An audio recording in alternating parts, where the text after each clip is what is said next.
কোন একজন নবী আল্লাহকে বলেছিলেন যে আল্লাহ, আমি মারা যাওয়া কোনো মানুষকে দেখতে চাই, সে কেমন আছে। এটা শুনেন ভালো করে হাদিসটা।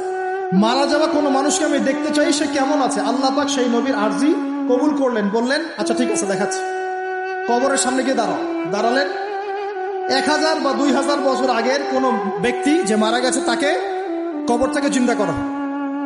নবী দেখছেন এবং সে ভয় থরথর করে কাঁপছে, এখনো ভয় থরথর করে কাঁপছে। নবীজি, আমাদের নবী নন, অন্য কোন নবী, সেই নবী বলছেন যে তুমি ভয় কাঁপছো কেন?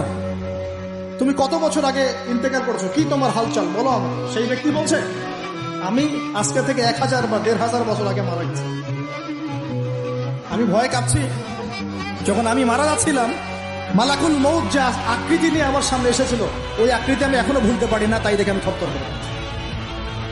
তিনি বলছেন যে আমি 1500 বছর হয়ে গেছে আমার মউতের, কিন্তু আমার দেহ থেকে এখন পর্যন্ত রূহ কবজ করার যে কষ্ট, এই কষ্ট এখনো যায় না।